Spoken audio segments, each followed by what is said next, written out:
con los feminismos y el acercamiento del feminismo a la teoría crítica, ¿no?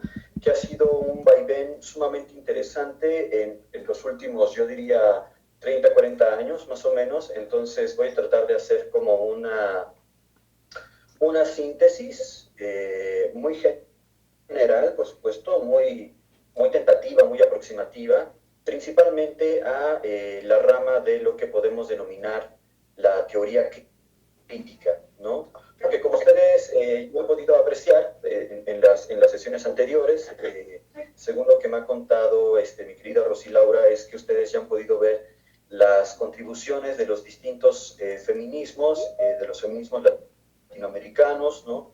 Varias de las preguntas que se están planteando al respecto en la actualidad, ¿no? Que son de la mayor de las relevancias. Entonces, digamos, más que hacer como una caracterización, digamos, como repetir seguramente algunos rasgos que ustedes ya tienen claros, tanto por sus formaciones, sus militancias, sus procedencias, ¿no? Me gustaría hacer hincapié sobre todo en la línea de lo que corresponde a la teoría crítica y cuál es su lugar, cuál es su importancia, ¿no? De manera general, lo que a mí me gusta hacer siempre es como un mapa, una especie de cartografía, podríamos decir, ¿no? Entonces, me gustaría hacer una pequeña caracterización muy general, ¿no? De cómo estaré interpretando aquí la diferencia entre, por ejemplo, feminismos, estudios de género y cuál es el lugar de la teoría crítica de toda esta constelación del pensamiento crítico, por supuesto, ¿no? Entonces, déjenme pasarles una pequeña diapositiva, que por supuesto no es exhaustiva, pero que nos ayuda como un poquito a entrar en el tema, ¿no? Entrar en la situación. Entonces, esto es como a manera de introducción. Ustedes estarán recibiendo la imagen, ¿no?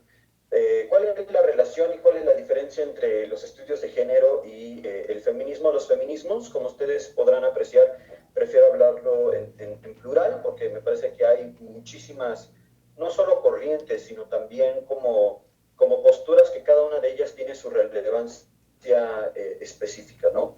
Entonces, si bien por una parte los feminismos se pueden caracterizar de manera muy general, aunque por supuesto no exhaustiva, como prácticas teóricas y militantes, prácticas teóricas y políticas que buscan explicar y transformar la condición social, económica, cultural y política de la mujer, ¿no? En muchos casos se supone al sujeto mujer como un referente de la acción política y suele hacerse una caracterización de hasta tres olas, ¿no? Del feminismo, digamos, la ola sufragista, ¿no? La ola como de la reivindicación de los derechos de la mujer, por supuesto, ¿no?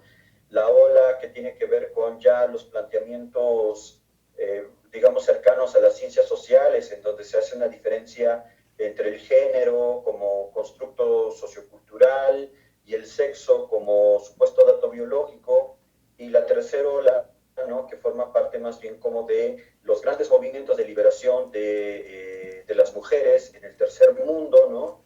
En Asia, África, América Latina, etcétera, ¿no? Ahí hay, digamos, como la caracterización general de las tres olas. Hay quienes ya hablan de una cuarta o quinta ola, ¿no? Que tiene que ver justo con los movimientos feministas contemporáneos, ¿no? Que justamente han puesto sobre la mesa el papel de la violencia feminicida, por ejemplo, ¿no?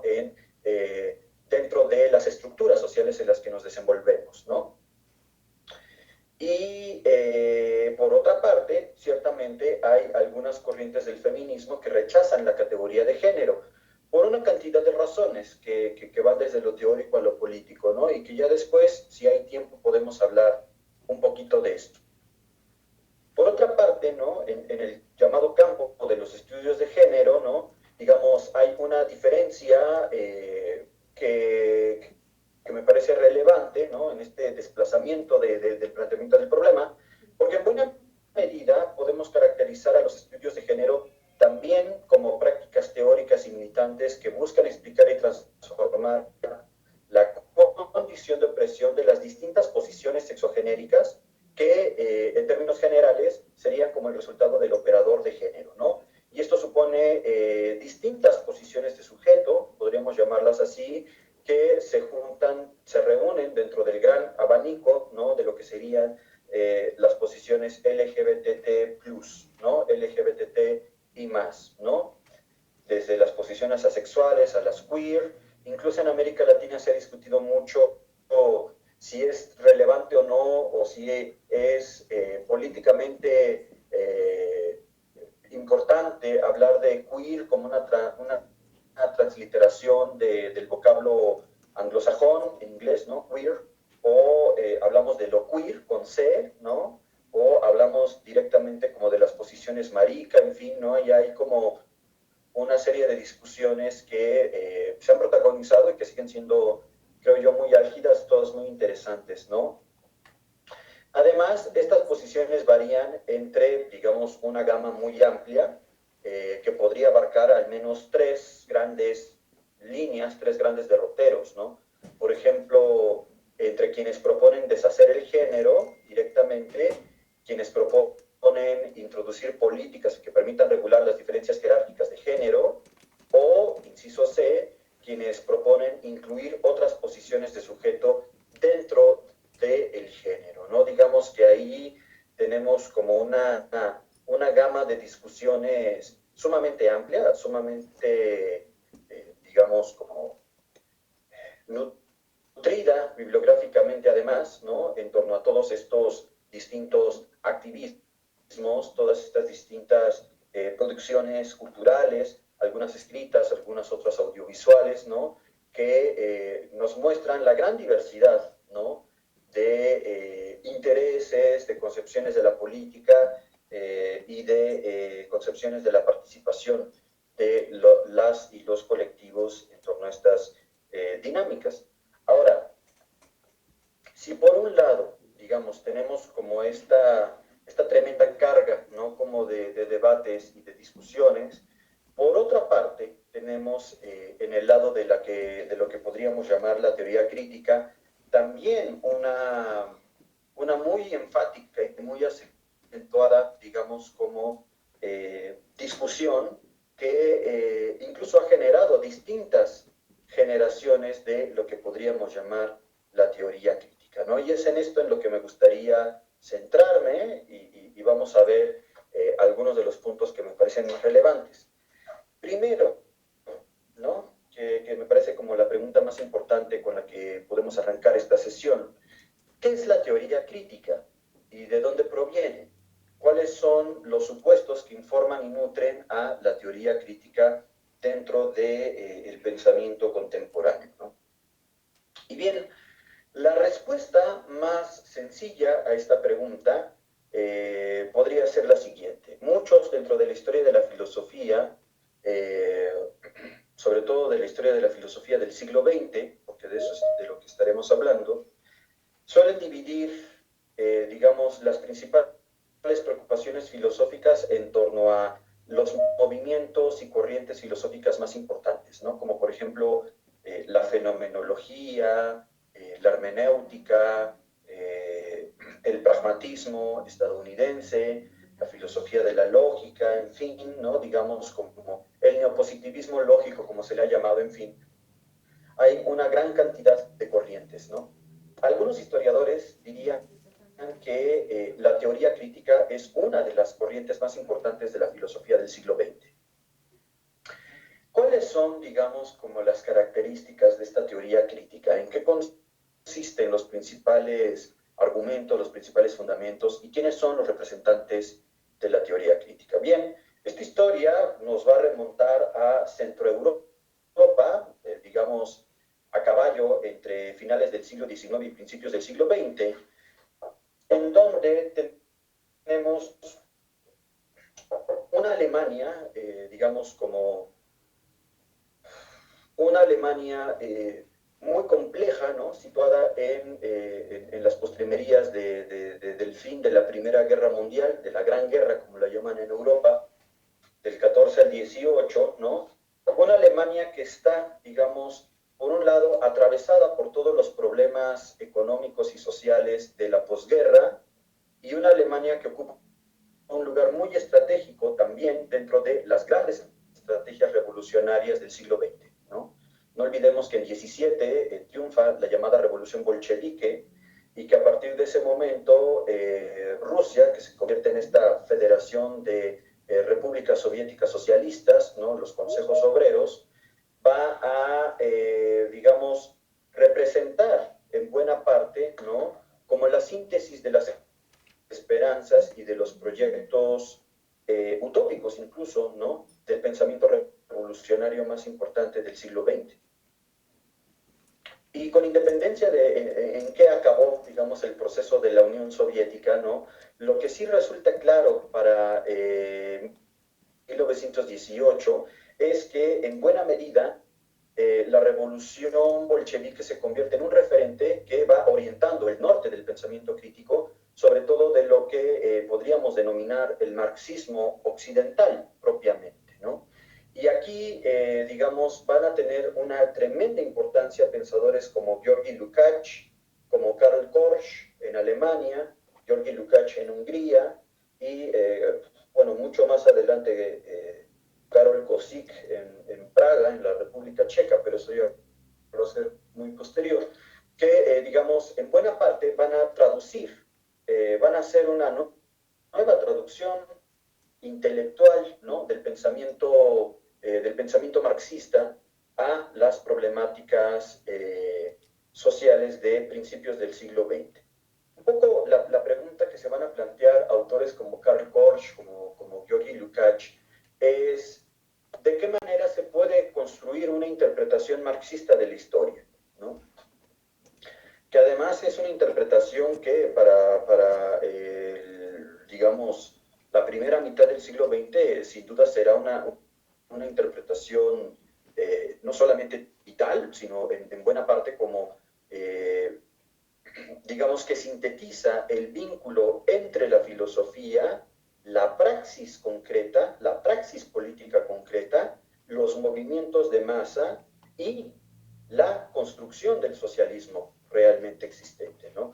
Digamos que en ese sentido la pregunta por el marxismo no es simplemente una pregunta de interés académico, es una pregunta por comprender el sentido y el rumbo de la historia en sentido estricto. De otra manera, para ponerlo en términos filosóficos, ¿de qué manera la revolución soviética es la demostración histórica de que la razón está avanzando dentro de la praxis social? Este es en buena medida como, digamos, el problema que se está planteando la filosofía crítica del siglo XX, ¿no? Pero Alemania, en este sentido, va a tener un lugar de contratendencia, porque mientras que buena parte del este de Europa, todavía a principios de la Revolución Soviética, está, digamos, como soñando con la posibilidad de realizar, ¿no? El gran proyecto de una sociedad sin clases, históricamente alcanzable, ¿no? Alemania, por otra parte, se encuentra, como ustedes saben, muy dividida de dos grandes fuerzas, ¿no? Que se están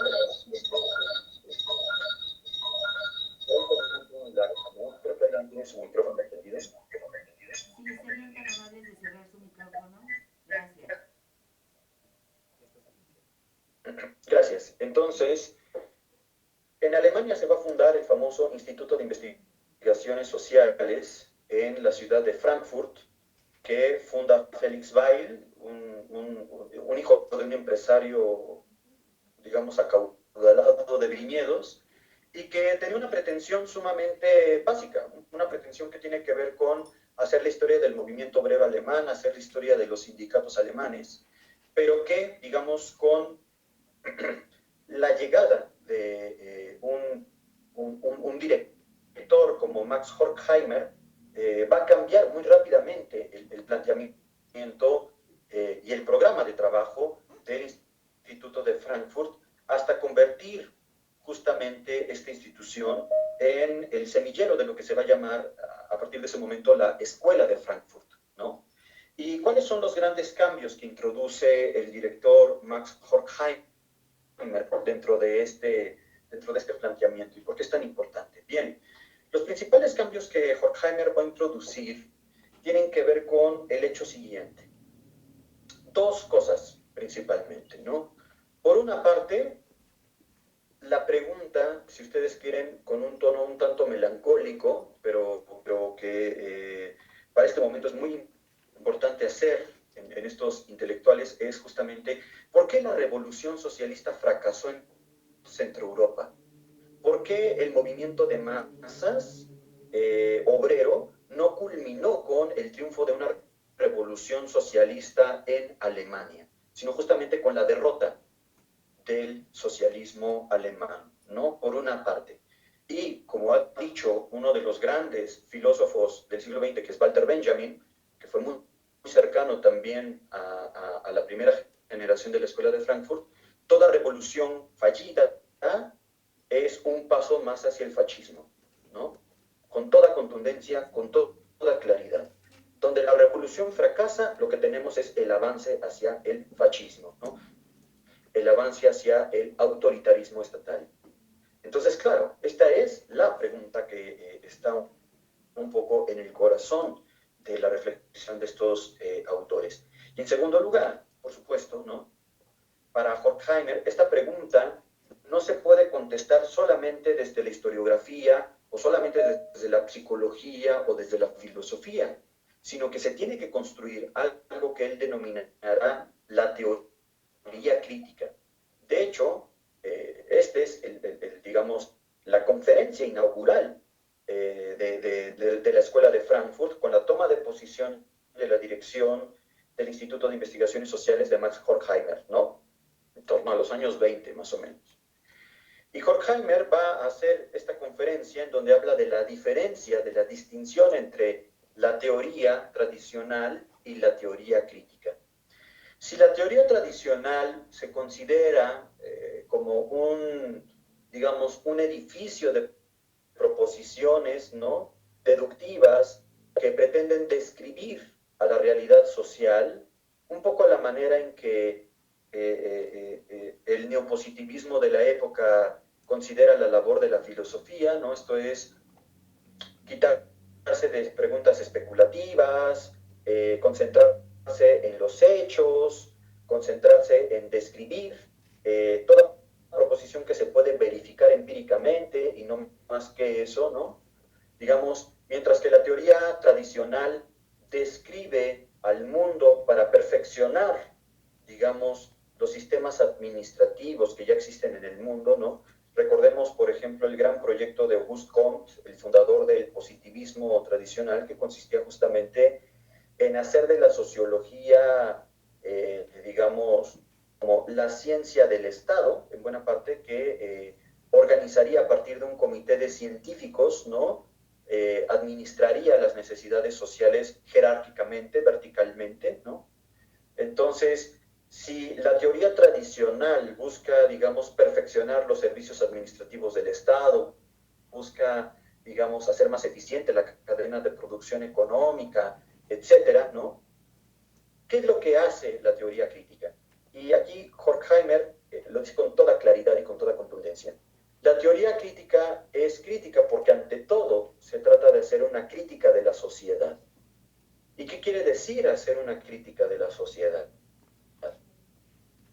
No quiere decir criticar tal o cual subsistema social, el escolar, el económico, la agricultura por una parte, ¿no? Sino que quiere decir comprender a la sociedad como un todo, como una totalidad, pero una totalidad dialéctica, esto es, una totalidad que no es homogénea, sino que es contradictoria, que está tensionada por fuerzas contradictorias en el propio seno de la sociedad y que a partir de esa contradicción busca superar sus propias limitaciones para transformarse, ¿no?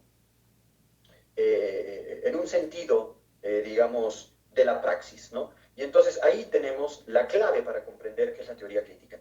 La teoría crítica es, en primer lugar, una crítica de la sociedad.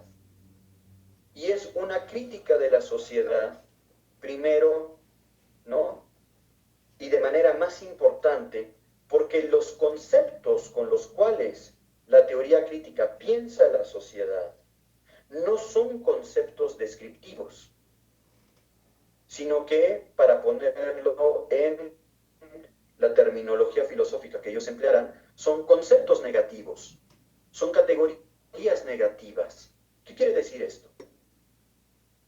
Quiere decir que para la teoría crítica el pensamiento no se puede subordinar a la realidad tal como está dada, sino que el pensamiento tiene que aspirar a negar la realidad tal como está dada para poder superarla.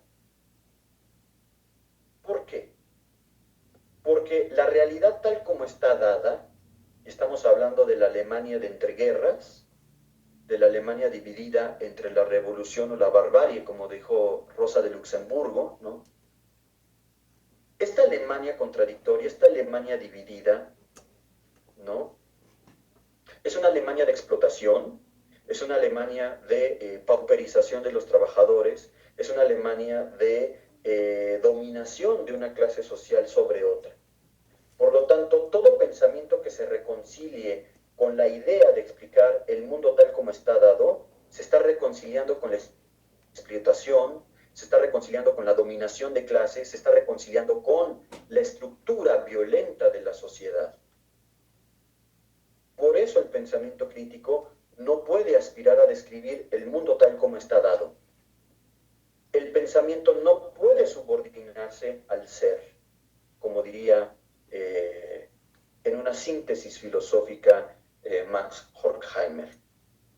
Pensar críticamente no quiere decir describir las cosas tal como son, sino pensarlas desde lo negativo, pensarlas desde las fuerzas que se enfrentan y se oponen a la estructura de la dominación de clase, pensarla desde las fuerzas que se oponen a la explotación del hombre por el hombre, pensarla desde las fuerzas que se oponen a la conformación de una racionalidad que, digamos, meramente instrumentaliza a los seres humanos para convertirlos en medios y no en fines.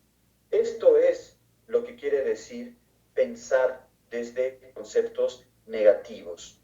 El ejemplo que pone Horkheimer en esta conferencia me parece muy ilustrativo, es cuando Karl Marx habla, por ejemplo, de que la sociedad es una sociedad de clases sociales. Claro, lo que está diciendo Marx es que el concepto de clase social no es un concepto que describa sociológicamente la estructura de la sociedad, sino que es un concepto que intenta superar dialécticamente a la sociedad de clases. Dicho de otra manera, cuando Marx nos enseña que toda historia es la historia de la lucha de clases, lo que Marx nos está diciendo es, ok, el capitalismo es ese modo de producción que se organiza a partir de la conformación de la clase de los propietarios, la burguesía, ¿no?, que son los propietarios de los medios de producción, y la clase del proletariado, aquellos que venden su fuerza de trabajo para generar valor. El capital se va construyendo y se va valorizando a partir de la explotación del trabajo y de las relaciones de propiedad privada. Sin propiedad privada no existen relaciones capitalistas de explotación. Esta sería un poquito la síntesis del argumento, ¿no?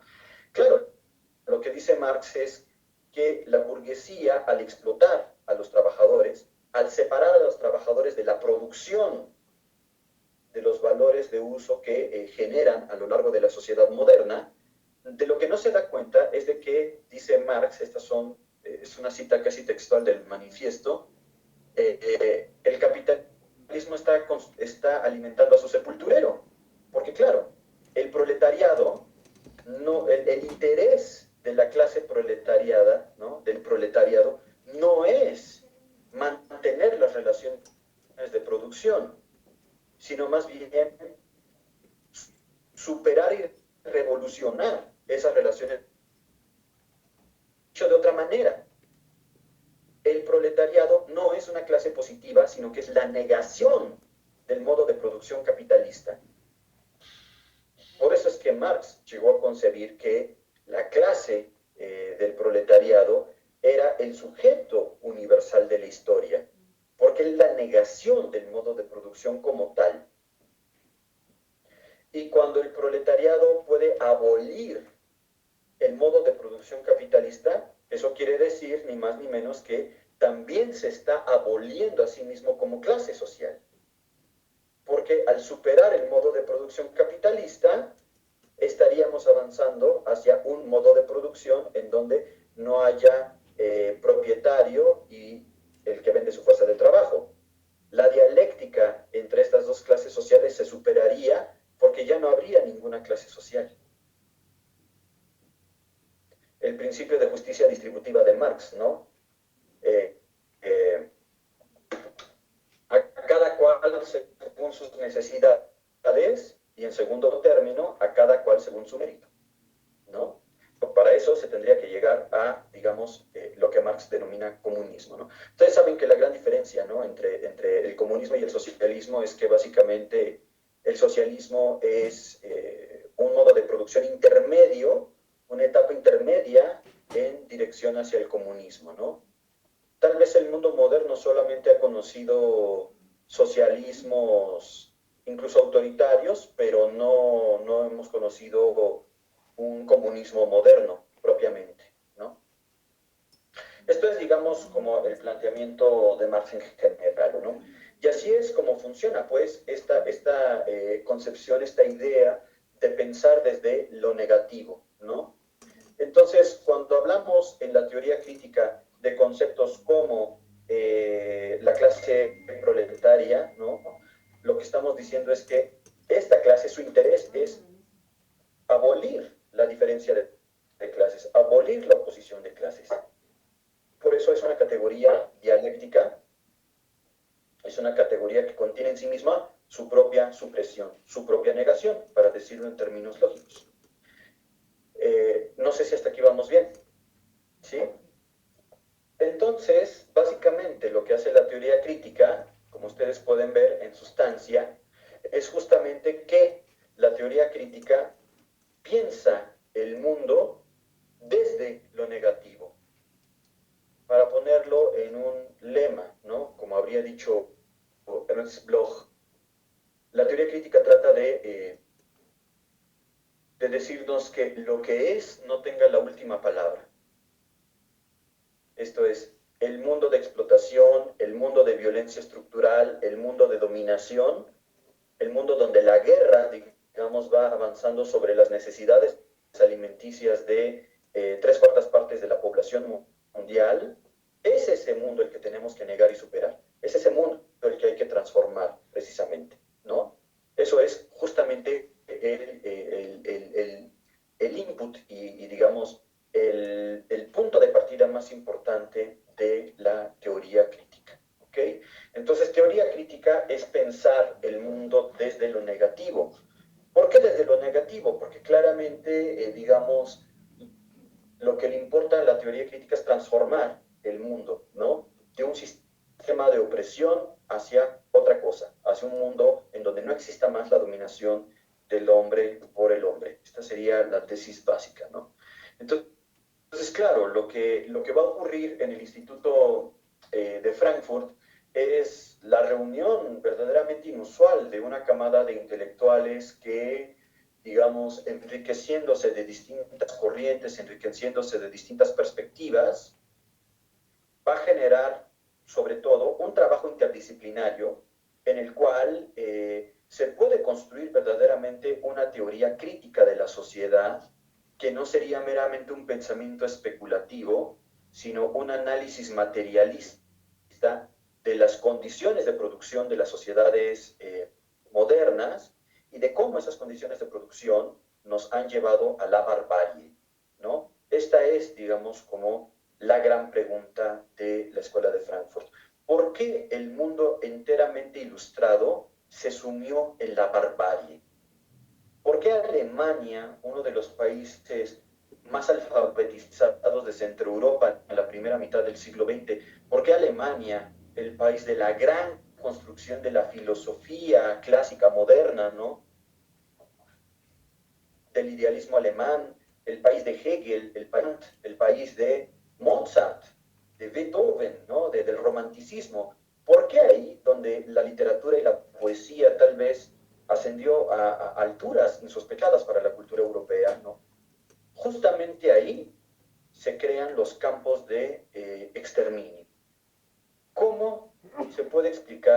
vínculo dialéctico entre Mozart y Auschwitz. Cómo la gran cultura nos llevó a el exterminio de masas, a la fabricación en serie de cadáveres. Esta es la pregunta que volvía locos a la primera generación de la Escuela de Frankfurt, ¿no? Cómo el mundo moderno, racional de Europa se hundió en la barbarie. ¿Cuál es el nexo entonces entre razón y violencia? ¿Cuál es el nexo entonces entre la razón y la barbarie? Esta es la pregunta que la Escuela de Frankfurt intenta resolver, ¿no? Claro, yo estoy sintetizando mucho, ¿no? Como por mor del argumento que para que podamos avanzar. En general, ¿no? En la teoría crítica se distinguen entre tres generaciones y yo me atrevería a decir que a día de hoy ya existen como 4 generaciones y probablemente venga una quinta también ya en ciernes, ¿no? ¿Cuáles serían las características más importantes? A donde nos interesa llegar es a la tercera generación de la Escuela de Frankfurt, porque es en ella en donde se empieza a crear de manera mucho más fuerte y contundente el vínculo entre feminismo y teoría crítica, de manera clara, precisa y, digamos, rotunda, ¿no? Porque ciertamente las primeras 2 generaciones de la Escuela de Frankfurt son el Club de Toby. Ahí sí tampoco hay ningún secreto, ¿no? La mayoría eran manes, eran hombres, cierto que perseguidos, cierto que viviendo en el exilio y la diáspora, por sus condiciones sociológicas, ¿no? Pero eran predominantemente varones los integrantes de la Escuela de Frankfurt hasta la tercera generación. Entonces, para resumir y para, digamos, avanzar hacia el punto que nos interesa, las características de la primera generación de la Escuela de Frankfurt son justamente estas, ¿no? Es una generación de entreguerras, todos sus integrantes, si no todos, sí en su mayoría, son judíos, alemanes y además son marxistas, ¿no? O sea, estaban perseguidos desde todos los puntos de vista en la Alemania hitleriana, ¿no? Evidentemente por eso tienen que exiliarse y trasladar el Instituto de Investigaciones. Los principales integrantes de la primera generación de la Escuela de Frankfurt son, por supuesto, Max Horkheimer, el director, en segundo lugar, Theodor Adorno, y luego está tal vez uno de los más interesantes y más audaces de toda esa generación. Marcuse, entre otras cosas, fue profesor de Angela Davis. Entonces, para que vean hasta dónde llega la influencia de la primera generación de la Escuela de Frankfurt, ¿no? Y luego están también otros mucho más famosos, como Erich Fromm, tal vez, ¿no? El psicoanalista que vivió en México, que fundó el Instituto Mexicano de Psicoanálisis. Quienes están en la Ciudad de México lo pueden conocer, está cerca de Copilco, y vivió mucho tiempo en Cuernavaca, en fin, ¿no? Digamos, un intelectual que no se quedó solo en Estados Unidos, ¿no? Sino que migró hacia México. Y bueno, hay muchos otros, especialistas de literatura como Leo Löwenthal, economistas como Friedrich Pollock, que tiene estudios muy importantes sobre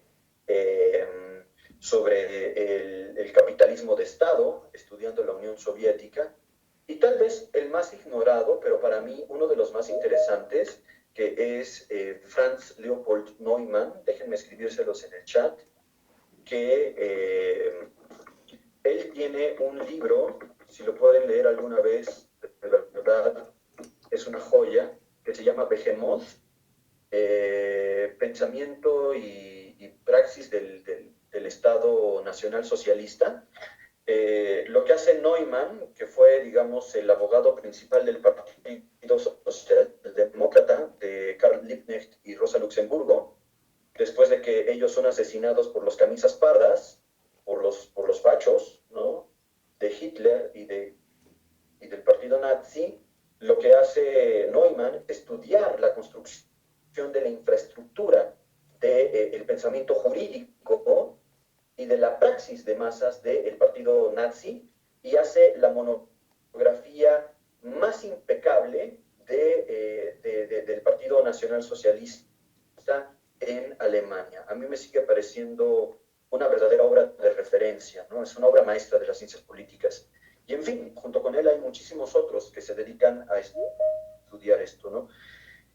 Uno de los datos anecdóticos más interesantes es que el psicoanálisis por primera vez tiene su entrada en la universidad gracias al Instituto de Investigaciones Sociales de Frankfurt, porque se abre una cátedra sobre el pensamiento de Freud que se empieza a ver como una herramienta útil para comprender la deriva autoritaria de las sociedades centroeuropeas, ¿no? Entonces es ahí, ¿no? Si quisiéramos preguntarnos por los principales ejes de influencia de la primera generación de la teoría crítica, yo diría que son tres principalmente. Por una parte, el marxismo, por supuesto, ¿no? El pensamiento dialéctico de Marx, esta aplicación del método dialéctico a el análisis de las revoluciones en la historia. En segundo lugar, el psicoanálisis, este estudio de lo inconsciente que hace Freud a través del malestar de la cultura, a través de las nociones del trauma, a través de las estructuras, ¿no?, neuróticas de la personalidad moderna, que resultan de la mayor importancia para comprender el giro autoritario de Centro Europa en el periodo de entreguerras. Y en tercer lugar, aunque esto tal vez menos explorado en esta charla, el misticismo judío, porque el pensamiento teológico judío va a tener ahí una importancia mayúscula, sobre todo en los últimos años de la Escuela de Frankfurt, ¿no?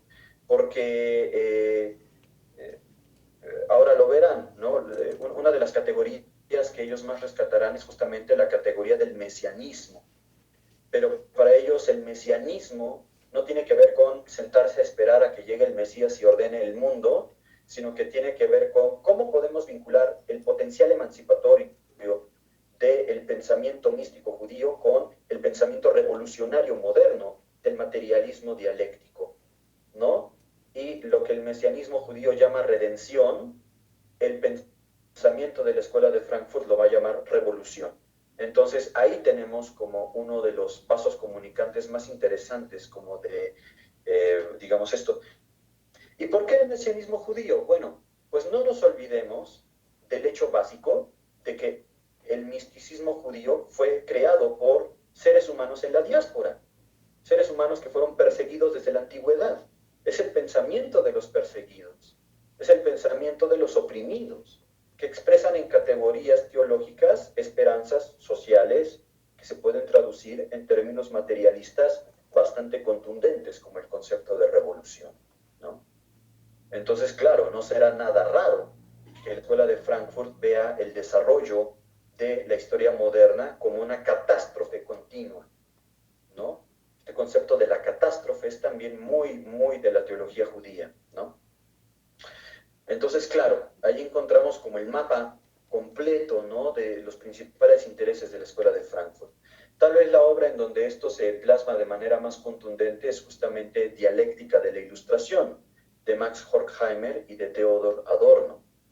Es uno de los libros más tremendos, más, yo diría que más densos, más difíciles y más importantes de la filosofía política del siglo XX. Casi que no podemos entender el siglo XX sin pasar por la dialéctica de la Ilustración, porque básicamente el argumento de ellos consiste en decir que desde los principios de la formación del proyecto tecnocientífico, ¿no?, de la modernidad, desde el siglo XVII, en los inicios de la Ilustración, el proyecto científico de la modernidad básicamente ha consistido en dos cosas: en el desencantamiento del mundo, esto es, en tratar de dejar de pensar que detrás de los fenómenos sociales hay manifestaciones anímicas, como por ejemplo la presencia de dioses o de un dios, ¿no?, como por ejemplo la presencia de espíritus de la naturaleza o algo por el estilo, ¿no? Es decir, la modernidad, la razón moderna es una razón del desencantamiento del mundo, ¿no? Deja de ver el mundo como un lugar encantado, deja de ver el mundo como un lugar de operación de fuerzas supranaturales y trata de explicar los fenómenos naturales a partir de causas meramente inmanentes, de regularidad de fenómenos, ¿cierto? En eso consiste la ciencia moderna, ¿no? En tratar de buscar leyes universales del movimiento de los cuerpos, como diría Sir Isaac Newton, o regularidades estadísticas en el comportamiento de los fenómenos demográficos, sociales, etcétera, ¿no? Entonces, el mundo moderno es un mundo desencantado, por una parte.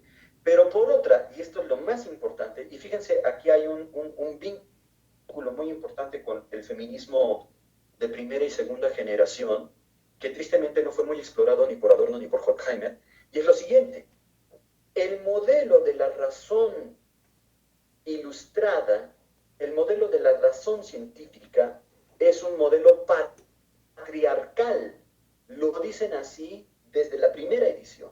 El modelo de la razón tecnocientífica moderna es patriarcal, porque establece una relación de señorío entre el hombre, nótese, el hombre como género masculino, y la naturaleza, y junto con esta relación de servidumbre mediante la cual el hombre explota a la naturaleza para satisfacer sus objetivos, sus necesidades, sus finalidades, está también una relación de servidumbre con los nativos de otros continentes y con las mujeres.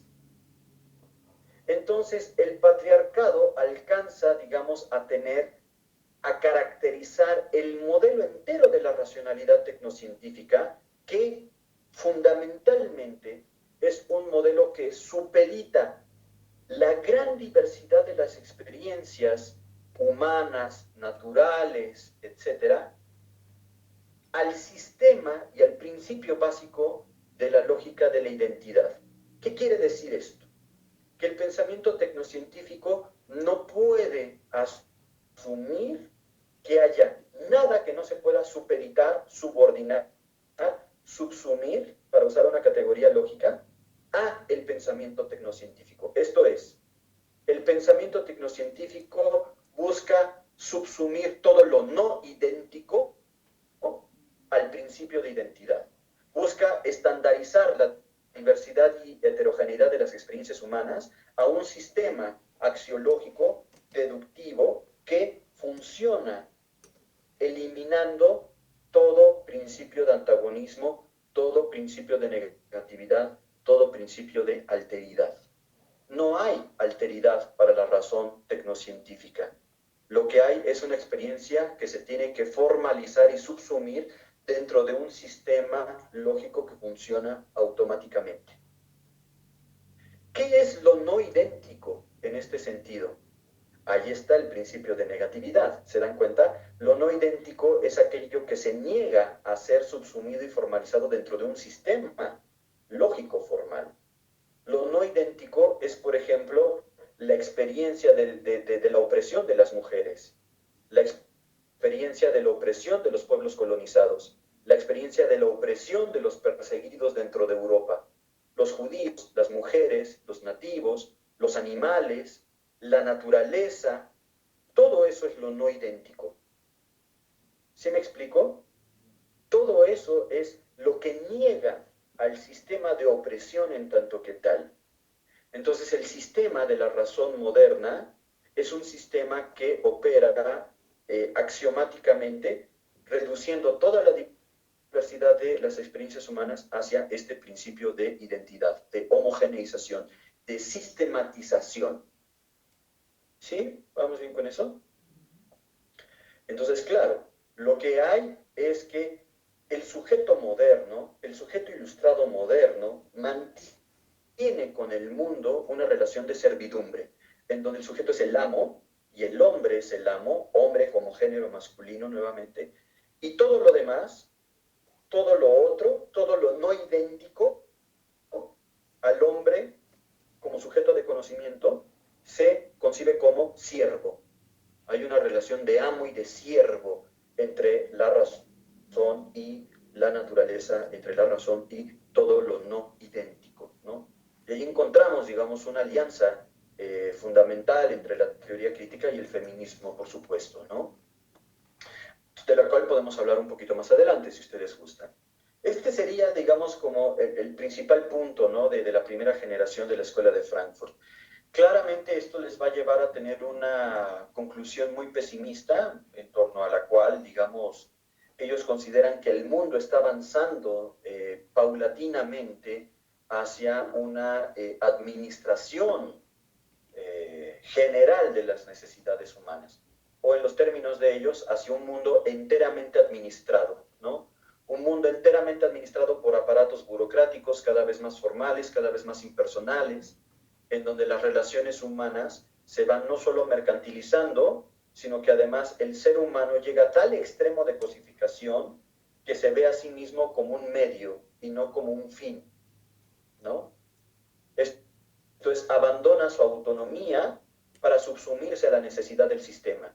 Vean ustedes cómo se invierten las cosas. Los seres humanos hemos creado sistemas sociales para resolver nuestras necesidades, ¿cierto?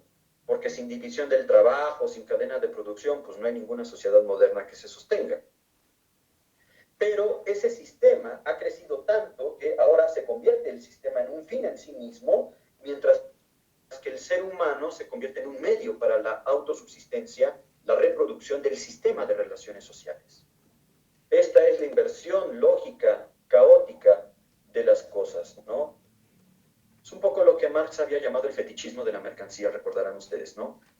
Los seres humanos nos relacionamos entre nosotros a través de mercancías, pero después resulta que uno se valoriza a sí mismo en función de la mercancía que tiene. Esto es, ya no somos nosotros el fin último, sino que más bien estamos para reproducir la lógica del capital. Esto es, para hacer que las mercancías circulen, el valor de cambio se valorice y entonces las relaciones de producción se mantengan a partir de la explotación del trabajo enajenado, ¿no?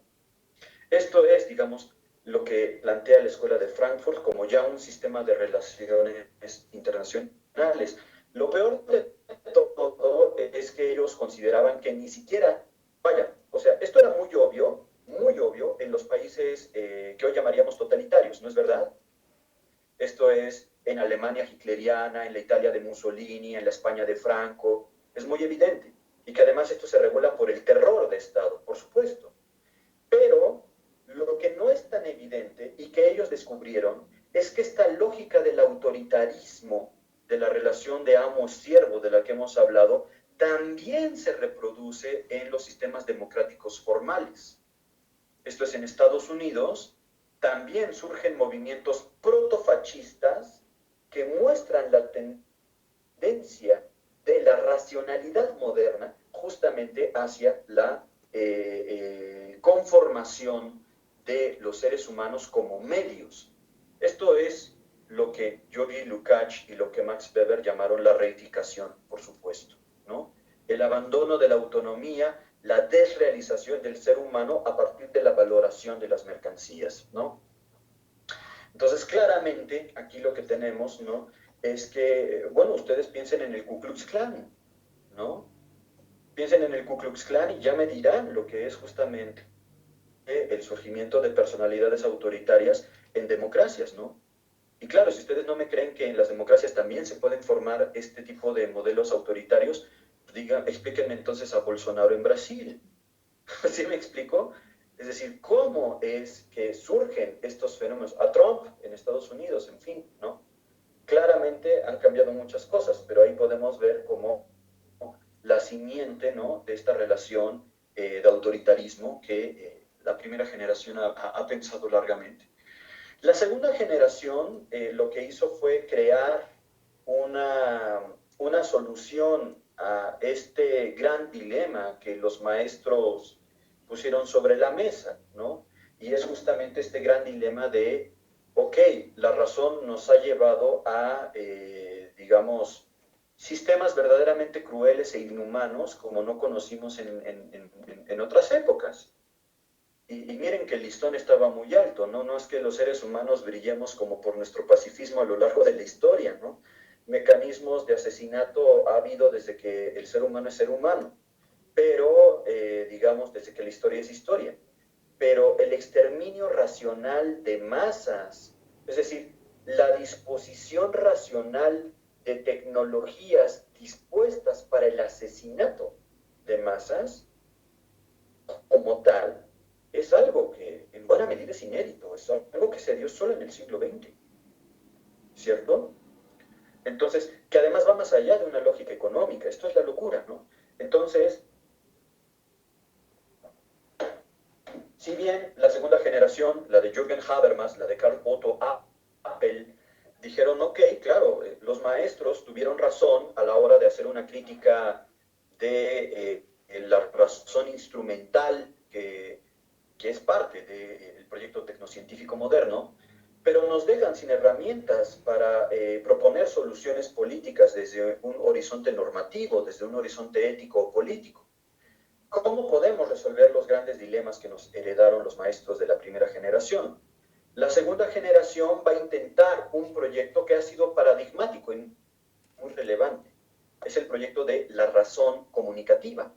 Lo que dirá Habermas es que hay en todo esfuerzo de comunicación una serie de supuestos que pueden ser, digamos, referentes normativos para llegar a acuerdos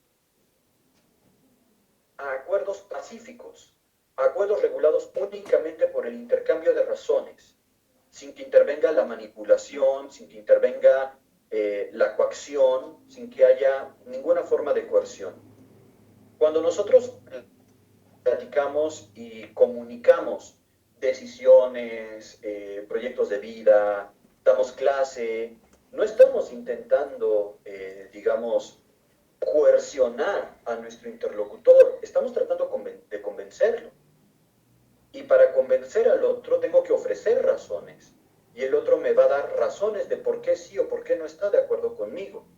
Y entonces, a partir de ese intercambio, podemos llegar a acuerdos. Ojo, noten ustedes la palabra que estoy usando, acuerdos. No quiere decir que estemos discutiendo sobre verdades de principio. No quiere decir que nos pongamos de acuerdo sobre los principios y postulados religiosos que van a dirigir nuestra conducta. Quiere decir simplemente que podemos llegar a acuerdos pragmáticos. Esto es, si yo soy ateo, si ustedes son personas de fe, cualquiera diría, no, pues no podemos llegar a ningún acuerdo porque partimos desde horizontes completamente irreductibles, no hay manera en que tengamos un suelo en común, ¿cierto? Partimos de visiones del mundo muy diferentes, informadas por historias, informadas por preceptos, informadas por una cantidad de factores que nunca vamos a poder negociar. Y eso es verdad. A ver, pongan no sé, siempre pongo este ejemplo, ¿no? Imagínense que ustedes están a favor de la suspensión legal del embarazo y tienen que convencer ¿cómo se llama? Eh, al jeque de Arabia Saudita, ¿no? O sea, ya de entrada partimos como de horizontes metafísicos absolutamente irreductibles. Estoy seguro de que no hay nada que podamos compartir en común con esos preceptos. Y sin embargo, dice Habermas, pues no lo necesitamos tampoco, ¿eh? Es decir, yo no necesito compartir el horizonte cultural del otro, ni el otro tiene que compartir el mío. Porque de lo que se trata no es de discutir sobre la verdad en mayúscula, así como metafísica, como el sistema del mundo. De lo que se trata es de llegar a acuerdos pragmáticos que ambas partes estén dispuestos a respetar. Y los acuerdos entonces son siempre acuerdos que se toman en un horizonte post-metafísico. ¿Qué quiere decir esto? Que no tenemos que discutir sobre cuestiones de fundamento o sobre cuestiones de principio. Simplemente tomar acuerdos pragmáticos en torno a cuestiones puntuales, cuestiones de convivencia, cuestiones que tienen que ver con la política y con el interés público. Y ahí es donde opera la razón comunicativa. Para Habermas, estos principios de la razón comunicativa son básicamente 4. Decir la verdad, esto es, que lo que yo estoy diciendo se corresponda con la estructura objetiva del mundo. Para poner un ejemplo muy pedestre, si yo digo que la mesa es de madera, la mesa tiene que ser de madera o mi proposición es falsa, o sea, verdad como adecuación en un sentido muy elemental, no verdad metafísica así de una revelación divina ni nada de esto, no, una verdad como mera correspondencia entre la proposición y el mundo objetivo. Veracidad. La veracidad para Habermas hace referencia a lo siguiente. Yo no solo tengo que decir algunas cosas, sino además creer que las cosas que estoy diciendo son verdaderas. Si yo digo que afuera está lloviendo es porque yo tengo que creer subjetivamente que afuera está lloviendo. Eso es veracidad para Habermas. ¿Me puedo equivocar? Sí, por supuesto. Una mera verificación nos saca del error. Y ya. Pero tiene que ser este principio de veracidad. Yo tengo que creer en las proposiciones que estoy diciendo. Tercer criterio, rectitud. ¿Qué quiere decir esto? Que palabra que yo acuerde con el otro es una palabra que yo tengo que querer respetar. Esto es, tengo la disposición de respetar los acuerdos a los que he llegado con el otro. Eso es la rectitud para Habermas. Y por último, inteligibilidad. Esto es, que en principio yo tengo que hablar de manera tan clara que todas las personas que participan de la conversación puedan comprender el mensaje que estoy diciendo. Son los 4 principios de la razón comunicativa: verdad, veracidad, rectitud, inteligibilidad. Como decía Einstein, ¿no? Hay que explicar las ideas difíciles de forma tan clara que hasta mi abuela, que no sabe nada de mecánica cuántica, entienda la teoría de la relatividad general y especial, ¿no? Es básicamente eso. Explicar las cosas de forma tan clara que, en principio, todas las personas que participan en el debate, en el diálogo, entiendan el mensaje. ¿Aquí vamos bien? ¿Sí? Claro, ya después Habermas va a ser muy consciente de que hay que poner algunas otras consideraciones a esto. No me voy a detener ahí porque ya son como muy de filigrana, ¿no? Y eso sería una clase sobre el maestro Habermas. Entonces, si hasta aquí vamos bien, vemos cómo la segunda generación intenta resolver los problemas, las aporías, los callejones sin salida a los que nos llevó la primera generación, ¿no? Si la razón nos sume en la barbarie, entonces, ¿qué nos puede salvar de la barbarie? ¿La sinrazón? ¿La locura?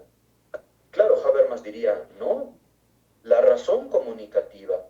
Solo tenemos palabras para poder resolver nuestros problemas políticos. Y cuando no tenemos las palabras, lo que sigue es la guerra. Pues mejor nos sentamos y resolvemos racionalmente nuestras problemáticas, ¿no? Con la razón pública, con el público intercambio de razones. Esa es la gran esperanza habermasiana, ¿no? Claro, si ustedes me preguntan, yo sí quisiera vivir en un mundo habermasiano, ¿no? Así de decirle a Vladimir Putin, a ver, no, espérese, ¿no? No hay suficientes razones como para que esté usted bombardeando Ucrania, ¿no? Guarde sus misilitos, por favor, vamos a sentarnos a tomar un café, saquen el samovar, ¿no? Leamos a Dostoyevsky, claro. O sea, yo quiero vivir en un mundo habermasiano. Nada más que el mundo es poco habermasiano muchas veces, ¿no? Claro, de esto se da cuenta la tercera generación de la Escuela de Frankfurt. Y la tercera generación se va a dividir entre el grupo alemán y el grupo extranjero, que es predominantemente estadounidense, aunque no solamente. Y fíjense, aquí pasan cosas bien interesantes, ¿no? Porque la tercera generación va a tratar de retomar la herencia de los primeros maestros de la primera generación, pero adaptarla a las nuevas contribuciones que se hicieron desde el pensamiento crítico en Francia, en los Estados Unidos, en Inglaterra, ¿no? Y más recientemente están empezando a leer América Latina porque se dieron cuenta de que también existimos, producimos cosas, ahí estamos en el mapa, ¿no? Y ya hay más diálogo. Los representantes alemanes, tal vez el más importante representante de la tercera generación es Axel Honneth. Se los escribo en el chat si quieren. Axel Honneth tiene una interpretación de la justicia como reconocimiento y, bueno, es que no puedo, denme un segundito. Y esta tesis busca justamente cómo recuperar lo mejor de la herencia de la filosofía alemana eh, y actualizar los debates en la Escuela de Frankfurt. Entonces él tiene un libro que se llama Reconocimiento y tiene un libro sobre la cosificación que les recomiendo muchísimo, es muy claro, y actualmente él está trabajando sobre todo en filosofía del derecho. Honneth es un teso, ¿no? Dirían en Colombia, es un crack, vale la pena que lo conozcan. Están otros, está Albrecht Bellmer, que más bien se ocupa como de problemas de estética. Está Helmut Dubil, que es más bien historiador de la Escuela de Frankfurt. De él hay un libro traducido al español por la UAM que se llama La teoría crítica ayer y hoy, si no mal recuerdo. Es un libro muy sintético en donde él hace una muy bonita historia general de las tres generaciones. Pero tal vez lo más interesante está en el grupo foráneo, ¿no? En donde ahí sí ya decididamente encontramos feministas de peso.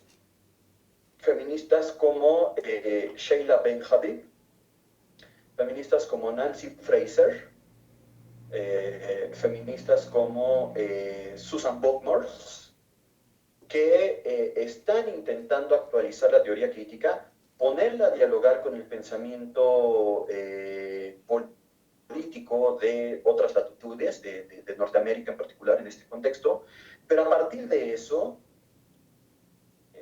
sobre todo Ben Habib y Fraser, de distintas formas, intentan una teoría política que explique una teoría de la justicia global.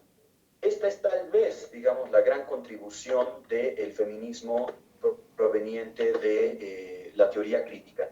Me voy a permitir transmitirles una pequeña diapositiva en donde hablaremos como del pensamiento de Sheila Ben-Habib, que tiene muchísima importancia. Denme un segundito en lo que esto está listo. Ahí vamos. Ya me dicen ustedes si... ¿Sí? ¿Pueden verla? No, todavía no se ve, pero sí ya, ahora ya se ve. Y nada más te pediría si puedes ampliar la imagen.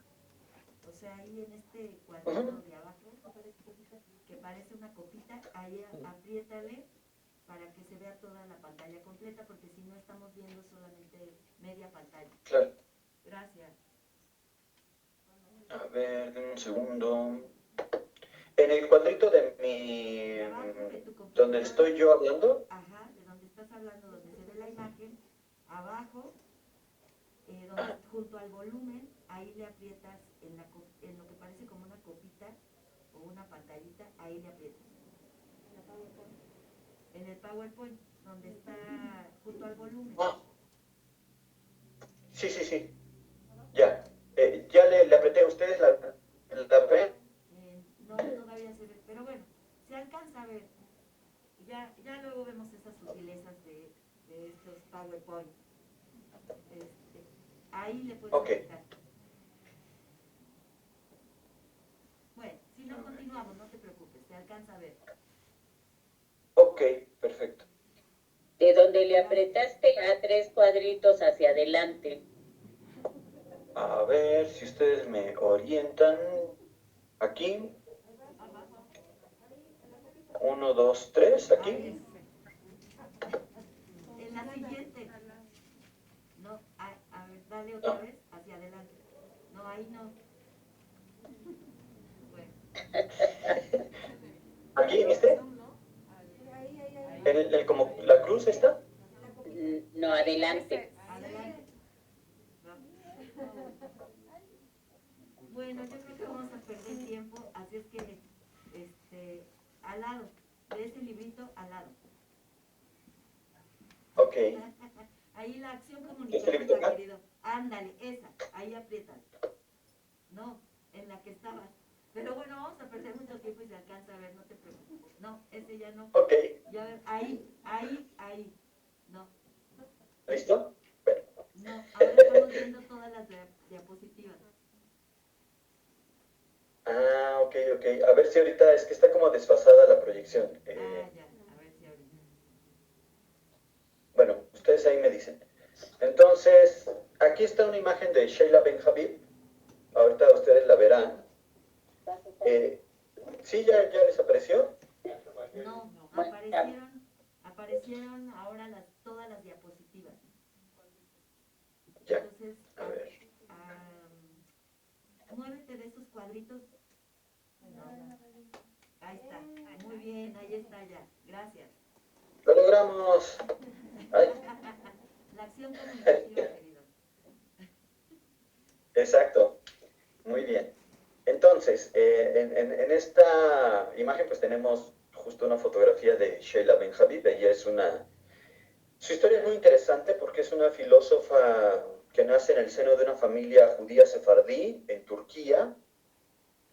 Evidentemente, después de la revolución de Ataturk se tienen que exiliar y ella comenzó su historia política como una militante del movimiento socialista y actualmente es representante de la nueva generación de la ética del discurso. Ella estudió directamente con Habermas, escribió una monografía muy brillante sobre la primera generación de la Escuela de Frankfurt y actualmente tiene su propia teoría de la acción comunicativa con perspectiva de género. Entonces, aquí están las características de lo que hablábamos hace rato, de la ética de la comunicación de Habermas, y aquí están las críticas de Ben Habib al modelo habermasiano, ¿no? Ella dice un par de cosas fundamentales, ¿no? Que hay que, digamos, enriquecer la perspectiva habermasiana con dos principios que no estaban considerados por la teoría original del maestro. Para Ben Habib, la acción comunicativa no tiene como límite únicamente a los miembros de un Estado nacional, sino que se puede extender a todas y todos los afectados e interesados por una situación comunicativa.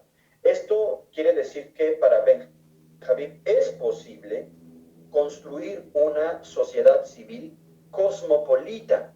Esto es, volviendo a los viejos sueños, ¿no?, el federalismo de Kant, que él proponía un Estado cosmopolita para regular las relaciones internacionales entre los estados domésticos. Ben Habib cree que es posible no llegar a un Estado cosmopolita, como de alguna manera lo soñó Kant, sino llegar más bien a una sociedad cosmopolita. En principio, esta sociedad cosmopolita se integraría por todas aquellas personas que están directa o indirectamente afectadas por las decisiones políticas de sus estados domésticos, pero también de las relaciones internacionales. Por ejemplo, el problema del cambio climático, en la medida en que no es solamente el problema de México, de Estados Unidos o de Brasil, sino que es un problema global, debería de poder ser atendido por esta sociedad cosmopolita global, en donde todas y todos somos afectados por ello y por lo tanto necesitamos entablar acuerdos pragmáticos, que nuevamente no necesitamos compartir la misma visión del mundo para tener acuerdos. Entonces, Ben Habib equilibra la teoría de Habermas con el principio de reciprocidad, que quiere decir lo siguiente: todas las participantes de un diálogo, de un intercambio de razones públicas, pueden, en primer lugar, dos cosas: introducir nuevos tópicos, introducir nuevos temas a la conversación, temas que no hayan sido planteadas en una primera ronda, y en segundo lugar, ¿no?, tienen el derecho de ser escuchadas y escuchados en tiempos, digamos, igualitarios, ¿no? Está el principio de reciprocidad, ¿no?, en donde todas y todos tenemos el derecho de la toma de la palabra, diría Ben Habib, ¿no?, que es un principio que Habermas ciertamente no tenía, porque pues, digamos, él básicamente él no era mujer, ¿no? No veía la necesidad de un principio de normal reciprocidad, que, como sabemos, la mayor parte de las veces, pues las mujeres en debates públicos, pues, tienen menos tiempo de toma de palabra que los varones, porque patriarcado, ¿no? Y entonces ahí tenemos la necesidad del principio de reciprocidad de Benjamin. Y luego tenemos el principio de los afectados, que este es muy interesante porque Benjamin dice que en este segundo principio podríamos considerar a todos los seres sintientes como candidatos del principio de afectación. Noten ustedes cómo Benjamin desplaza el énfasis del problema clásico de la razón, que de Aristóteles a Hegel hemos arrastrado, y que es el principal fundamento del especismo, ¿no? Esto es de la creencia de que el género humano es tan excepcional sobre el resto de la naturaleza que tiene derechos de propiedad sobre la naturaleza, ¿no? Esto que habíamos visto con Adorno y Horkheimer, que es el criterio patriarcal, ¿no?, de amo-siervo que hay instalado en la razón moderna. Benjamin diría que en principio todos los afectados no somos solamente los seres humanos, sino que también lo son los seres sintientes, solo que como los seres sintientes pues no pueden darnos argumentos, nosotros tenemos que dar argumentos en lugar de ellos. Hay un principio como de representación, ¿no? Por ejemplo, claramente los ríos no se pueden defender oralmente en un intercambio de argumentos como nosotros, pero al mismo tiempo sabemos que los ríos son afectados por las decisiones políticas que tomamos acerca del manejo de los residuos, acerca del manejo de la contaminación, etcétera, ¿no? Y entonces ahí está el principio de los afectados.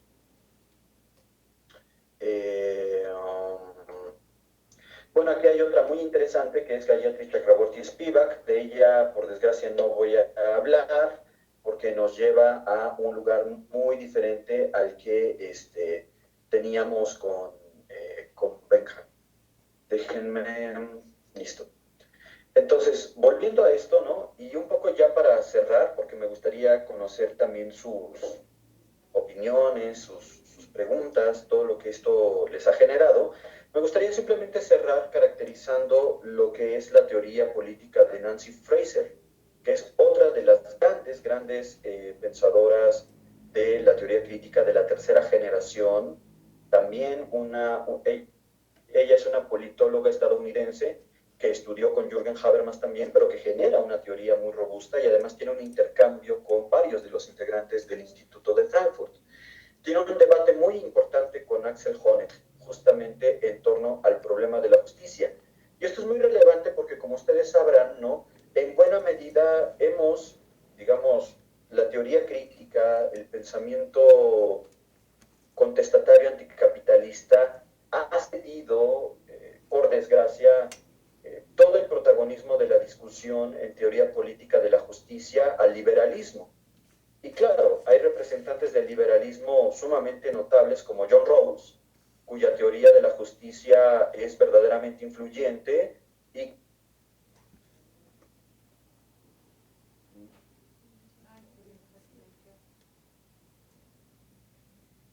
Querido, silenciaste tu micrófono, no te escuchamos. Sin querer, yo creo que lo apagaste. Entonces ya no te escucha. Ahí, a ver. ¿Ahí ya me escuchan? Ya, okay. Ahí te escuchamos. ¿Desde dónde no me escuchan? Nancy Fraser hace una teoría de la justicia que, digamos, esto es importante porque casi solo los únicos que hacen teoría de la justicia son todos liberales, aunque sean poco ortodoxos como John Rawls, y que ha informado también las teorías de Martha Nussbaum y de Amartya Sen.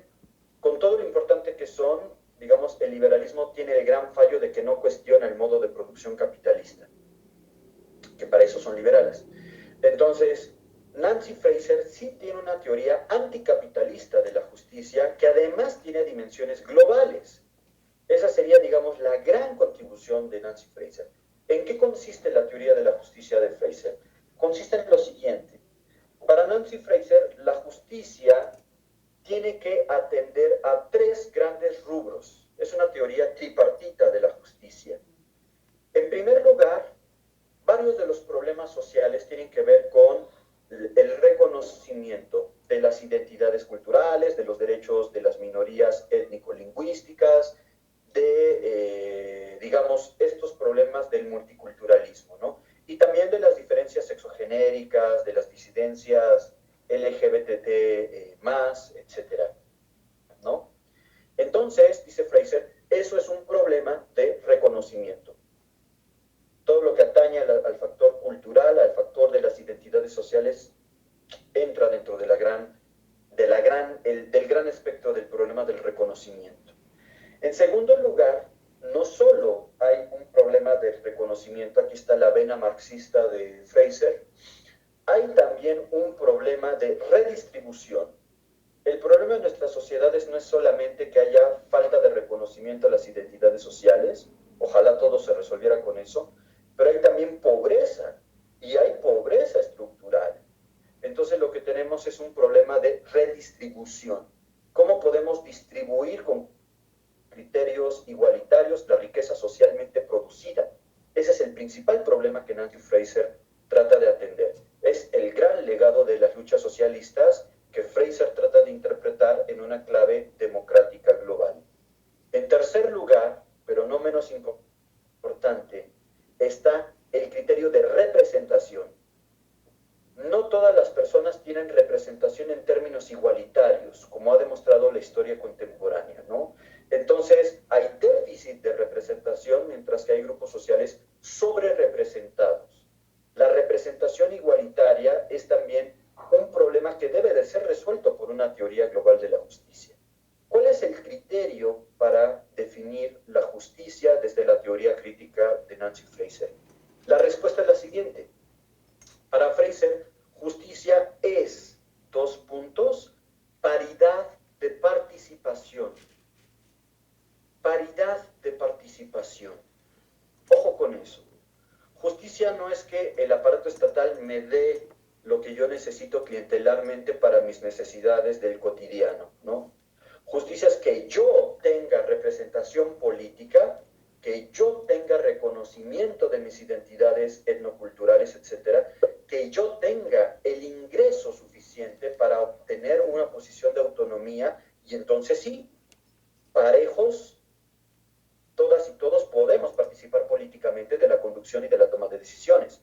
El modelo de Nancy Fraser, por lo tanto, apela no solamente a criterios formales de distribución, como sí hace John Rawls, ciertamente, sino que apela a criterios materiales, es decir, sociales, que atañen a la propia estructura sociopolítica y cultural de las sociedades modernas, en donde lo que no hay es el principio de paridad de participación de todos los afectados. Los directamente afectados por las decisiones políticas deben de tener voz y voto a la hora de plantear demandas políticas y propuestas de solución. Básicamente lo que propone Nancy Fraser es que el viejo marco moderno de la toma de decisiones de los estados domésticos y de la distribución de la riqueza en términos de estado de bienestar ha claudicado, ha caducado por la avanzada neoliberal, ¿no? Entonces lo que tenemos es una falta de marco normativo global. Para Fraser, un buen candidato en la construcción de este marco normativo de justicia global es el criterio de paridad de participación para todos los afectados, lo que ella denomina como tal el principio de todos los afectados. Y es en torno a este modelo post-westfaliano, en torno a este modelo de dimensiones globales, en donde Fraser intenta construir justamente una teoría crítica con un alcance normativo que vuelva a vincular a el pensamiento político con los movimientos sociales, con las luchas sociales contemporáneas, sean estas sindicales o no, sean estas, digamos, porque por ejemplo muchos de los trabajadores contemporáneos pues ni siquiera tienen derechos colectivos de trabajo, no tienen ni siquiera contratos laborales, ahí están todos los repartidores de Rappi, todos los digamos choferes Uber que llaman malamente asociados, ¿no? Porque yo sé que uno es socio de una compañía cuando invierte capital, ¿no? Pero lo que tenemos ahí es más bien la precariedad del trabajo, digamos, como modelo de empleo, ¿no? Entonces, claro, por eso Fraser considera que las demandas, las principales demandas sociales se pueden plantear en estos tres registros: reconocimiento, redistribución, representación política, y finalmente estos se pueden comprender desde una teoría general de la justicia que define a la justicia materialmente como una paridad de participación, ¿no? Entonces en Fraser encontramos como las grandes herencias de las luchas emancipatorias socialistas del siglo XX, adaptadas y traducidas a un mundo en donde es necesario radicalizar la democracia, como diría la propia Nancy Fraser, ¿no? Entonces, claro, el modelo de Fraser no apuesta por un socialismo burocrático a la manera stalinista, ¿no? Sino más bien por modelos flexibles de participación global. Esta sería, digamos, como la gran propuesta de Nancy Fraser. Y junto con ella hay muchas otras que deberíamos de mencionar. Por desgracia no nos da tiempo, pero hay otras representantes interesantes como Amy Allen, que intenta llevar los debates de la teoría crítica a una autocrítica muy consciente que venga desde el horizonte latinoamericano, ¿no? Entonces ya hay una apertura muy importante, muy sólida de parte de la intelectualidad centroeuropea y del Atlántico Norte a los diálogos con el sur, que a mí me parecen como de lo más potente y de lo más importante, pero eso sería, digamos, como un tema de otra charla, ¿no?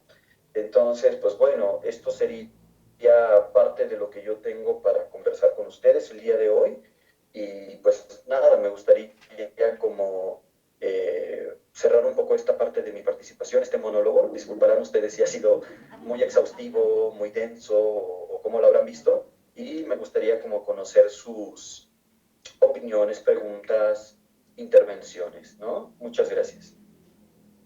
Querido Donovan, pues espero que nuestras y nuestros participantes lo hayan disfrutado tanto como yo lo disfruto siempre que platicamos. La teoría crítica ha hecho grandes contribuciones que espero las y los participantes que nos acompañan lo puedan vislumbrar. Y antes de pasar a las preguntas y respuestas, que como siempre haremos una ronda de 3, les pido que sus preguntas o comentarios sean breves para que le permitan a las otras personas participar, y hacemos una ronda de 3, tú respondes y yo creo que eso va a alcanzar para terminar la sesión del día de hoy. Y les platico un poco de Donovan Hernández Castellanos. Él es doctor en filosofía por la Universidad Nacional Autónoma de México, imparte la asignatura de teorías políticas contemporáneas en la licenciatura de Políticas y Administración Pública de la Universidad Iberoamericana. Realizó, entre otras estancias, ha hecho varias estancias, pero realizó una estancia de investigación en la Universidad Complutense de Madrid. Se ha desempeñado como docente en el posgrado del Instituto Mexicano de Psicoanálisis, también en el Departamento de Ciencias Sociales de la Universidad de la UVM del Valle de México. También es tutor del diplomado en filosofía organizado por el 17 Instituto de Estudios Críticos, y él también ha participado en varias publicaciones como La crisis en la cabeza, reflexiones desde Michel Foucault, con la UNAM, y ha publicado pues una veintena de artículos en revistas indexadas. Asimismo, escribe en la columna El color de la tierra para la revista Hashtag. Su investigación se ocupa sobre la soberanía popular desde la teoría performativa de las identidades y de las identidades sociales con perspectiva crítica de género. En fin, les puedo leer, su currículum es muy vasto, pero quería que lo conocieran un poco más, y espero que no sea ni la primera ni la última vez que nos acompañes en este seminario. De verdad ha sido un lujo. Y le dejo la palabra a las personas de aquí, primero del público que nos acompaña. ¿Hay alguna duda? ¿Alguien quiere participar? Bueno, si no, acá tenemos una mano levantada. Por favor, si es tan amable de abrir su micrófono y hacer la pregunta. Sí, me dicen que es Boris, por favor. Hola, muchísimas gracias por el seminario, muchísimas gracias por la exposición, fue realmente encantadora. Y muchas gracias por la lectura, Rosilaura, porque realmente me pareció muy didáctica, es un tema que es verdaderamente complicado. Yo quisiera primero agradecerte el concepto de la construcción del conocimiento en la diáspora, que me parece muy logrado y muy hermoso. Y quisiera hacerte una pregunta. Tú hablabas de Lukács, cuando John Lukács, perdón por la voz, hablaba de la, bueno, hay un momento en que habla de la decadencia de la ideología.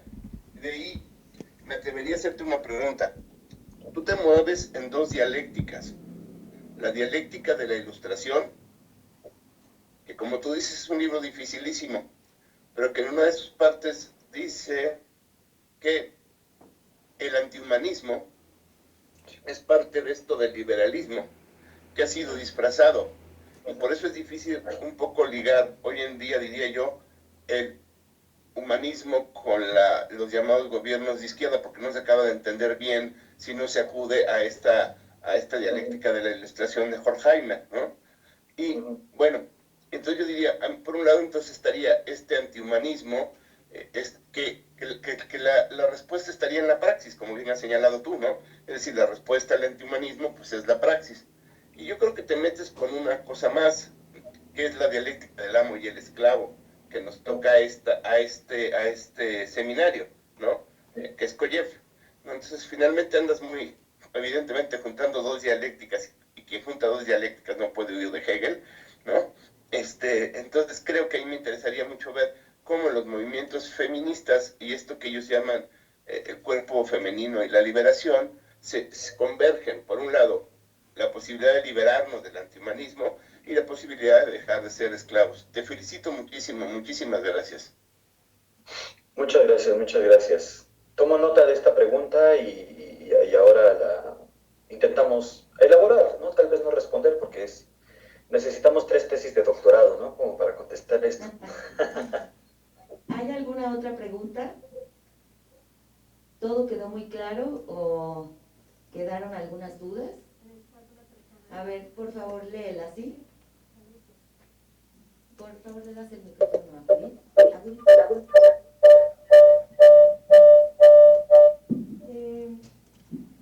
Yailue Malega, no se oye. Buenas tardes.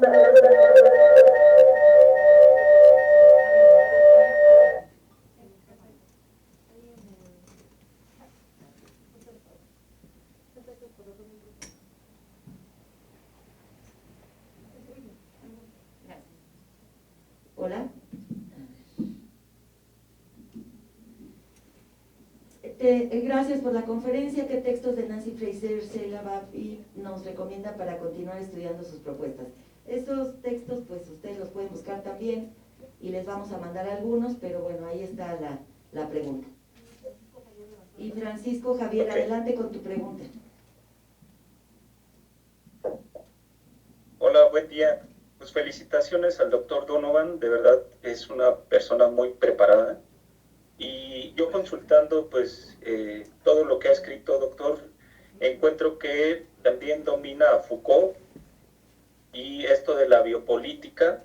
Entonces también sería muy interesante que nos hablara pues desde esa perspectiva acerca de los movimientos feministas, qué podríamos rescatar de la biopolítica y aportarla, ¿no?, a los movimientos feministas. Sería todo. Gracias, doctor, y felicitaciones. Muchas gracias. Bueno, si quieren podemos como contestar esta tanda y si hay otra, con todo gusto, ¿no? Perfecto, adelante. La primera cuestión como sobre los textos de Nancy Fraser y Sheila Ben-Habib, para entrar, hay un texto, un debate que tuvo Nancy Fraser con Axel Honneth que se llama Reconocimiento o Redistribución, que publica la editorial Morata, que les recomiendo muchísimo. Ese sería como muy buena idea como para introducirse a una etapa de ese diálogo que tuvieron tanto Honneth como Fraser, de Fraser como autora, yo recomendaría mucho, ahora se están traduciendo varios de sus textos al español, recomendaría entrar por Fortunas del Feminismo, que me parece un compendio de artículos que dan cuenta muy claramente de la evolución intelectual que ha tenido Nancy Fraser hasta llegar a plantear una teoría de la justicia global, ¿no? Entonces yo recomendaría eso. De Sheila Ben-Habib yo recomendaría dos textos. Si les interesa la cuestión de los migrantes, Ben-Habib tiene un libro fundamental que se llama Los derechos de los otros, sobre extranjería, ciudadanía y cosmopolitismo. Yo recomendaría eso. Y también Las reivindicaciones de la cultura, de Sheila Ben-Habib. El primero, Los derechos de los otros, está traducido al español por la editorial Gediza, que también tiene otros libros de Ben-Habib. Y Las reivindicaciones de la cultura está en la editorial argentina Katz, que también me parece que se puede encontrar pues, con relativa facilidad. Si no, pues ahí me escriben y pirateamos. Nada más no le digan a nadie porque me van a llevar a la cárcel, ¿va? Entonces, eso es una. Segunda cuestión. Dos preguntas bien interesantes, dos dialécticas, ¿no? Lukács, bueno, tres dialécticas en realidad, ¿no? Lukács, Adorno Horkheimer y Hegel, el maestro. Claro, siempre hay que ir al maestro Hegel, porque pues, de ahí sale la cosa, ¿no? Sería muy largo de contestar. Lo que podríamos decir es que el caso de Lukács es un pensador que se cuece aparte, ¿no? Digamos, él es como uno de los grandes referentes, tal vez el iniciador del marxismo occidental, como diría Perry Anderson propiamente, ¿no? Entre otras cosas, algo que hizo Lukács, que fue muy importante, es volver a interpretar la dialéctica en clave hegeliana, ¿no? Y justo por eso la importancia que tiene Lukács, dos conceptos, el de conciencia de clase y el de cosificación, ¿no? Y por otra parte, Lukács va a escribir un libro como en el periodo de entreguerras, ¿no? Viendo como el ascenso del fascismo, que se llama El asalto de la razón, que me sigue pareciendo uno de los libros más preclaros, más audaces de toda la filosofía crítica del siglo XX. Y básicamente lo que va a decir ahí Lukács, de manera muy contundente, es que buena parte de la responsabilidad del ascenso del autoritarismo nazi lo tiene la filosofía alemana, porque la filosofía alemana posterior a Hegel va a ser una reivindicación del irracionalismo, ¿no? Una reivindicación del irracionalismo, de las fuerzas de la naturaleza que hay en Schelling, ¿no?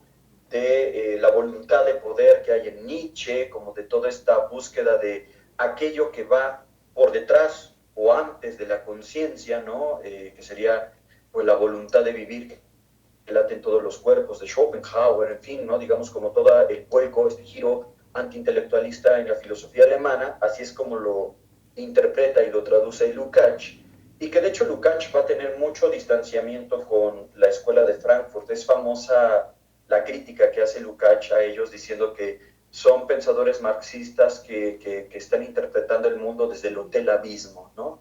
Él le llamaba al Instituto de Frankfurt el Hotel Abismo, ¿no? Estaba parado en el imaginario de Lukács, en esta metáfora, como sobre un risco a punto de despeñarse, ¿no?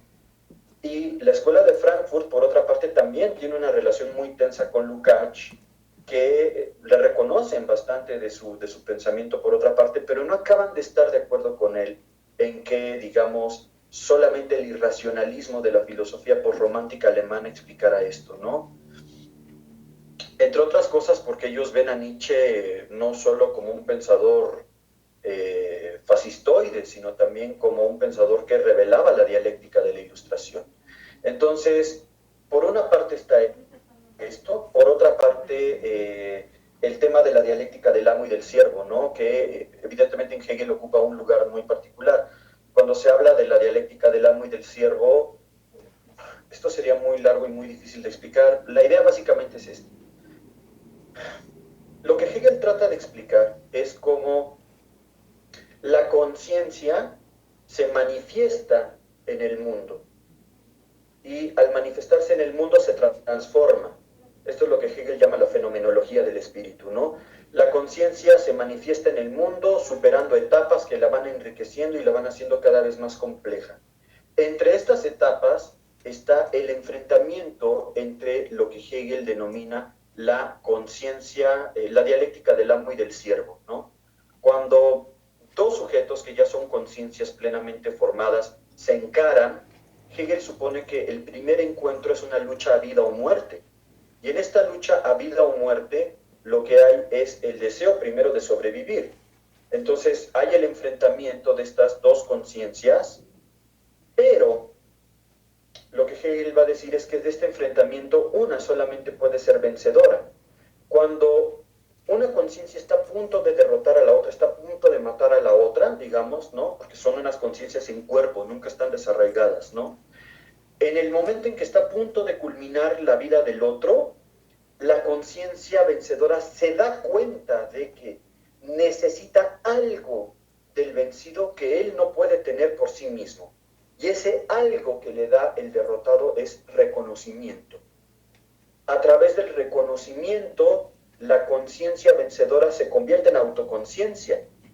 Obtiene un conocimiento de sí misma que solo puede generar a partir de la mediación del reconocimiento del otro.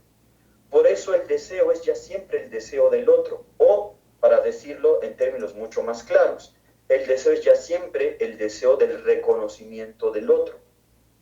Es el otro el que nos realiza en este reconocimiento, ¿no? Esto es mucho más complejo. Pero lo que Hegel va a plantear es que a partir de ese momento se genera la dialéctica entre el amo, la autoconciencia, que deviene autoconciencia por el reconocimiento del otro, y el siervo. Muchas veces se ha traducido esto como la dialéctica del amo y el esclavo, pero es falso, porque la palabra que usa Hegel en alemán es Knecht, que tiene que ver más bien con el servicio doméstico, con la servidumbre, en sentido estricto, ¿no? Con el vasallaje, si quisieran verlo así, pero no con la esclavitud pensada como que el otro es la propiedad de un amo, ¿no? Todavía no llegamos a ese momento. Esto es todavía antes del Estado, dice Hegel, ¿no? Entonces ahí lo que tenemos es más bien como este enfrentamiento de conciencias. El otro deviene el siervo del amo, ¿no? Pero ocurre algo bien interesante, que es que el amo obtiene más conocimiento de las necesidades, el siervo obtiene más conocimiento de las necesidades del amo que el propio amo.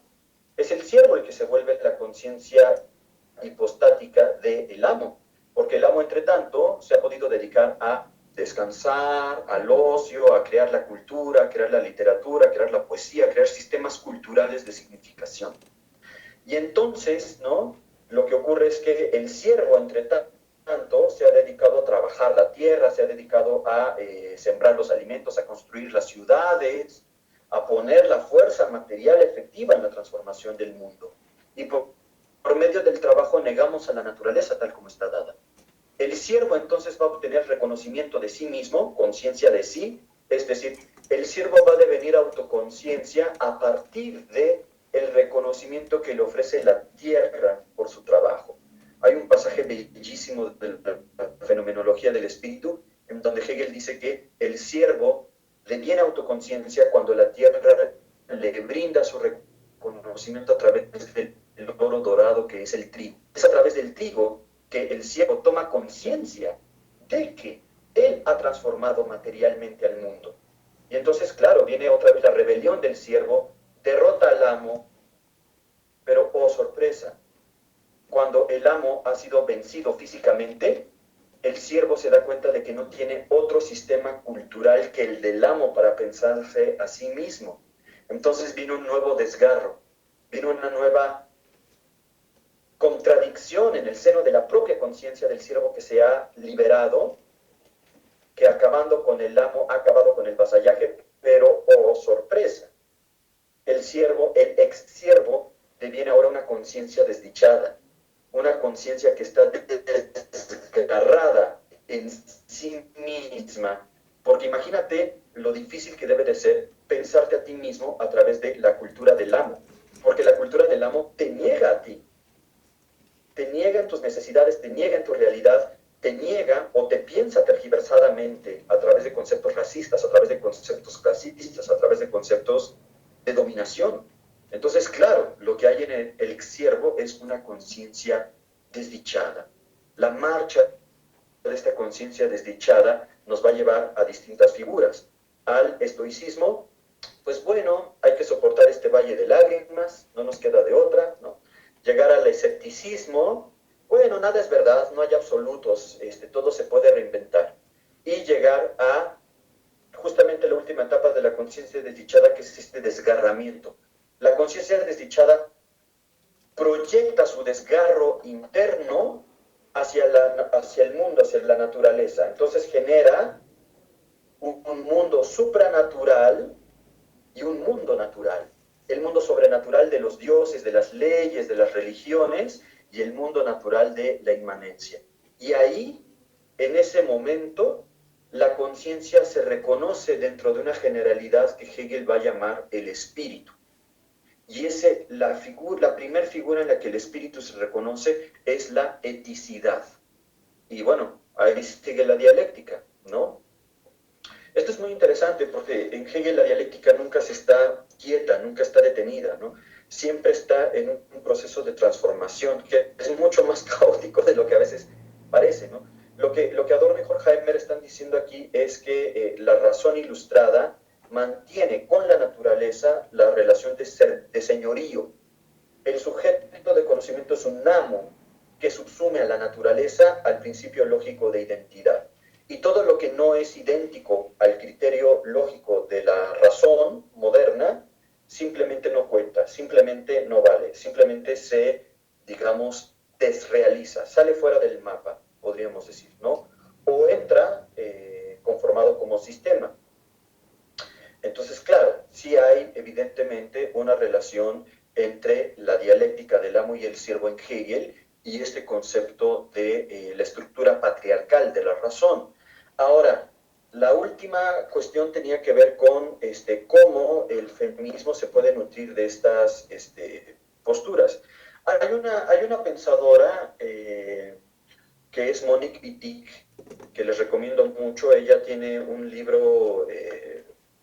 Monique Wittig es sobre todo una novelista francesa, pero que también hizo teoría de altos vuelos y escribió un artículo que se llama El pensamiento heterosexual, en donde a través de categorías dialécticas Wittig trata de superar justamente la lógica dialéctica de Hegel. Si lo logra o no, eso es otro debate, pero digamos, Monique Wittig tiene esta intuición muy interesante en la cual ella lo que dice es, el interés de las mujeres es dejar de ser mujeres. Y claro, todo el mundo dice, pero ¿cómo, no? ¿Qué quiere decir eso? Bueno, claro, porque Wittig tiene el planteamiento de que la mujer, antes que nada, es una categoría de estructuración de experiencias a nivel social. Lo que nosotros hemos llamado la mujer está fundamentalmente constituida a partir de la renuncia de sí misma y de ser un proyecto para los otros. Y en la medida en que la mujer no tiene, sociológicamente hablando, digamos, ¿no?, una sustancia positiva, sino que es mera falta, mera negatividad, mera carencia destinada a uno otro, en esa medida, dice Monique Wittig, hay que abolir justamente la diferencia entre hombre y mujer, no como una diferencia biológica, sino, entendámoslo bien, como una diferencia de categoría social, de organización y de estructura social, ¿no? Entonces, yo diría que sí hay ahí una impronta muy importante, y también hay un libro muy importante que es La dialéctica del sexo. Disculpen ustedes que no recuerdo ahorita el nombre de la autora, no estoy en mi casa y no tengo el libro a la mano, pero la dialéctica del sexo sigue siendo también un referente como en torno al pensamiento dialéctico y a la crítica del sexismo a partir de la filosofía crítica, ¿no? Y bueno, ya para cerrar, ¿no?, esta cuestión sobre Foucault y la biopolítica y tal, bueno, aprovecho para hacer un anuncio, ¿no? En un par de meses estará saliendo mi nuevo libro sobre Foucault, en donde abordo como ya más específicamente el problema de la biopolítica, de la gubernamentalidad y del neoliberalismo, que digamos fue muy importante en un tramo de su pensamiento. Básicamente la biopolítica se puede definir como la administración de las poblaciones. Eso es básicamente en lo que consiste la biopolítica, ¿no? Es un tipo de racionalidad moderna que, digamos, lo que hace es gestionar las necesidades biológicas de las poblaciones, ¿no? Cierto, dice Beatriz Elena, la autora de Dialéctica del Sexo es Schultz-Smith Firestone, ¿no? Ahí es muy importante ese libro.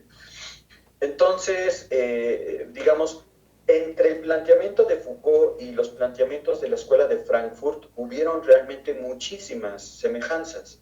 También hay muchas diferencias. La principal es que Foucault no es un pensador que guste de usar la categoría dialéctica de la totalidad, que es más una categoría de Hegel, y tampoco considera que la historia consista únicamente en el derrotero de una razón que avanza sistemáticamente sobre el mundo, sino que para Foucault hay más bien varios plurales sistemas de racionalización de las prácticas de los seres humanos. Entonces, de lo que se trata no es tanto de hablar de la dialéctica de la Ilustración, esto es, de cómo la razón avanza hacia la barbarie en la historia moderna, sino hablar de los distintos procesos de racionalización de las prácticas sociales